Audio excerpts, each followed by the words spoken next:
بھائی نے کہا کہ نماز میں مائک پر نماز پڑھانا لاؤڈ اسپیکر پر وغیرہ پر یہ بدعت ہے، اور کہتے ہیں کہ کچھ علماء کہتے ہیں کہ اس سے تکبیرات کی سنت ختم ہو گئی ہے۔ نماز میں ایسی چیز کو شامل کرنا جو اس کا حصہ نہ ہو، یہ نماز کو برباد کرنا ہے، کیا حکم شرع ہوگا؟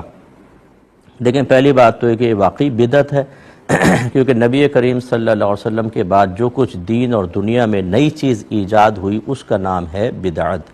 اب اگر وہ دین کے خلاف ہے، قرآن و حدیث کے خلاف ہے، تو اس کو بدعت سیئہ کہتے ہیں، یعنی بری بدعت۔ اور اگر دین کو تقویت دینے والی ہے، کسی اچھی نیت کے ساتھ، علماء کی تائید کے ساتھ ایجاد کی گئی ہے، تو اس کو بدعت حسنہ کہتے ہیں۔ اور اگر دنیا کی کوئی نئی چیز جیسے نئے نئے کھانے، سواریاں وغیرہ، تو انہیں بدعت مباحہ کہا جاتا ہے۔ جس پر گرفت ہے وہ بدعت سیئہ ہوتی ہے، باقی نہیں ہوتی۔ دوسری بات یہ کہ ابھی جو مائک کے پر نماز ہے، یہ اس میں علماء کا یقیناً اختلاف ہے، لیکن اگر آپ اختلاف والے گروپس کی تعداد کا اندازہ کرنا چاہیں تو اگر 98% پورے ورلڈ کے علماء ایک طرف مانا جائیں جو اسپیکر پہ نماز کو جائز کہتے ہیں، تو اونلی 2% ہیں کہ جو اس طرح کی بات کہہ کے اس کو ناجائز کہتے ہیں۔ ان کی بھی بالکل رائے کا احترام کرنا چاہیے، ٹھیک ہے، ان کے پاس اپنے دلائل ہیں، لیکن میرے آقا نعمت امام اہل سنت شاہ احمد رضا خان علیہ رحمت الرحمن فتاوی رضویہ میں ارشاد فرماتے ہیں کہ جب کوئی مختلف فی مسئلہ ہوتا ہے، یعنی ایسا مسئلہ جس میں فقہا کا اختلاف ہو جائے، تو جس طرف میجورٹی ہوگی حق اس طرف ہوگا۔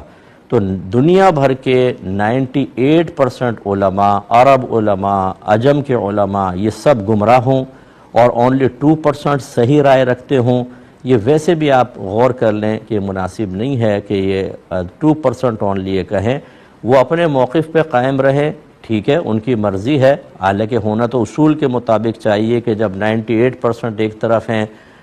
تقریباً، تو حق ادھر ہی ہوگا، مان لینا چاہیے۔ لیکن چلیں کوئی بات نہیں، پھر بھی وہ کرنا چاہیں تو کوئی مسئلہ نہیں ہے، لیکن ان کو غلط کہنا اور ان سب کو کہنا کہ نماز برباد کر رہے ہیں، اس پہ ذرا خود ہی توجہ کر لیں تو زیادہ مناسب ہے۔ دوسری بات یہ کہنا کہ لاؤڈ اسپیکر کی وجہ سے تکبیرات کی سنت ختم ہو گئی، دیکھیں میں نے خود بڑے بڑے اجتماعات اٹینڈ کیے ہیں، انہی تکبیرات کی وجہ سے لاکھوں لوگوں کی نمازیں برباد ہوئیں۔ یعنی ایسے ایسے اجتماع جن میں پہلے اسپیکر یوز نہیں ہوتا تھا، تکبیرات کے لیے ایک تو اتنے افراد کو جمع کرنا کہ جو واقعی تکبیر لگانے کے تمام شرعی مسائل جانتے ہوں، یہ بھی بہت ضروری ہے۔ اور پھر اتنے بڑے مجمع کے اندر بعض اوقات آواز ایک امام کی پہلے مکبر کے پاس، پھر دوسرے کے پاس، تیسرے کے پاس، اور 10ویں 20ویں تک پہنچتے پہنچتے امام صاحب نے جیسے رکوع کے لیے تکبیر کہی ہے،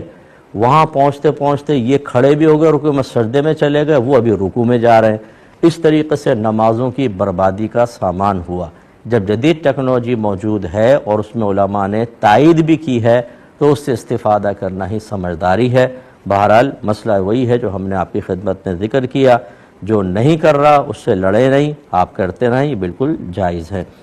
کہ ہمارے یہاں ایک کرسچن ماسی کام کرتی ہے، سنا یہ ہے کہ قربانی کا گوشت غیر مسلم کو نہیں دے سکتے، لیکن اگر ہم قربانی کے گوشت گھر میں پکاتے ہیں جیسے، اور اس میں سے سالن تھوڑا سا ماسی کو دے دیں تو کیا حکم شرع ہوگا؟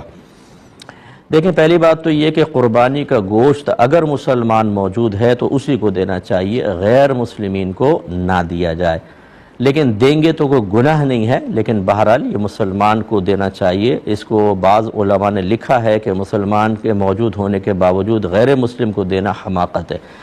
لیکن اگر آپ نے گھر میں سالن وغیرہ بنایا ہوا ہے تو اب یہ قربانی کا گوشت دینا نہیں کہلاتا، یہ تو ایک احسان کی صورت ہوتی ہے کہ گھر میں کھانا وغیرہ کوئی بنتا ہے تو ماسیوں کو عموماً تھوڑا بہت سالن دے دیا جاتا ہے، تو لہٰذا اب اس میں سے اگر آپ دیں گے تو کوئی حرج نہیں ہے۔